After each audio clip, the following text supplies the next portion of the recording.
Robbie, the run is over, but a good performance, even though we lost. What's your thoughts? Yeah, no, absolutely. One, frustrated a little bit because I thought we were the better team, to be honest. And I think not so much the game should have been out of sight at half time, but we should have been ahead at half time. And instead, we come down. We're coming at half time 1-0 down because we don't deal with the cross very well.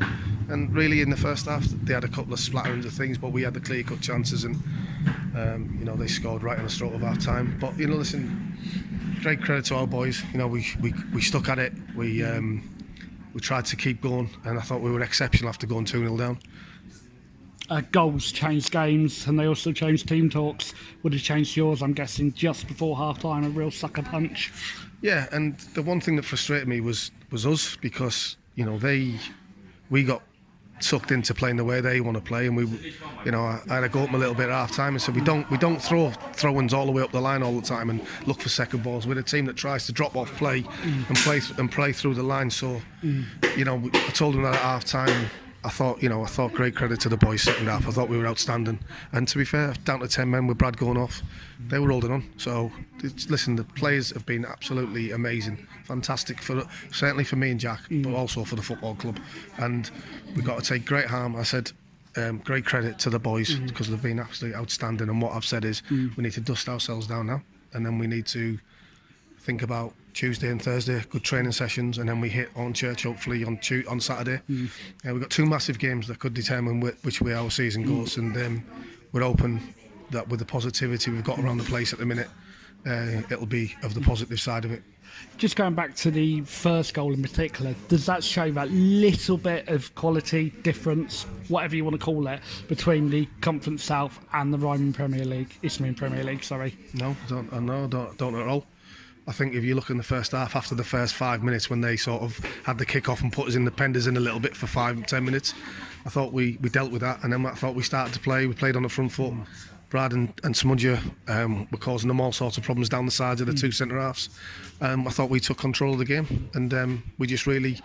listen, I'm not disrespecting Tonbridge, but if I'm looking at that game, I thought we more than held our own, and if anything, in my opinion, we looked a better side. On another day, Smudger could have had 3 or 4. It just wasn't his day today, was it? No, and Smudger's not going to play well every week. It's impossible. But what he does is he's great. He's got great leadership. He works so hard for the team. Listen, he missed a couple of chances, but on an average throughout the season, I'd back Smudger more than I'd be against him. So listen, we're really pleased with his contribution, his workload. Did he play particularly well? He'd probably say the first person to say no, he didn't. But what we need to know is he's been absolutely frightening and different class for us so far on this run. And the best teams, Lee, or the good teams, inevitably Cities, Liverpools, they get beat. Yeah. I'm not saying we're at that level. What I'm saying is we've been on a sort of run what they go on. We need to dust ourselves down and make sure we go back on another run. And listen, I firmly believe I've got every confidence in the group of players we've got that we can do that.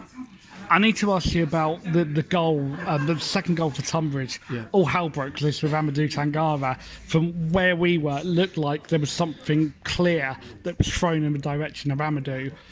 Did you see it? And what on earth was going? We can actually see down there something has quite clearly been thrown. We can see it now.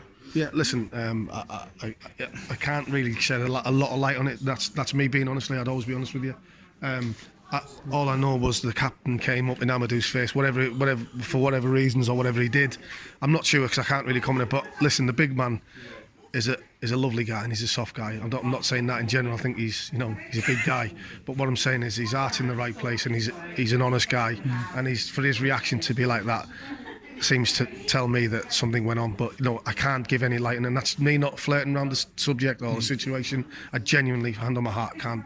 I didn't know what was thrown, so I was too busy more peed off with the second goal. So, but no, listen, again, lads, different class, great credit to them, and we've got to go again. The Bradley Lethbridge injury, it looked like it was then game over. What actually happened with Bradley? Can you give us a quick injury update? It is minutes after the final whistle. I appreciate that.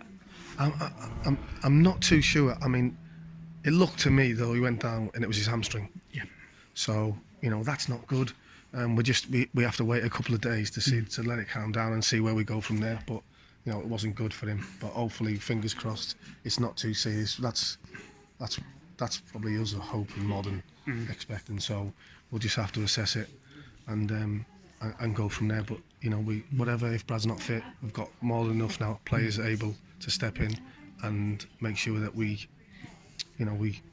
get back on that run fest. And can you tell us what the penalty was given for? From mine and Mike's commentary position, we didn't have a clue what on earth it was. I think it was a drag back on Craney. I think he pulled him back, which the referee was in a great position, and he had no hesitation. And you know what? One thing you'd always say is whether penalty decisions are given for and against. You can tell by the reaction of the players if it's for or if it's against. If it's not given for and you have four or five players around the referee, you normally think it's probably a penalty.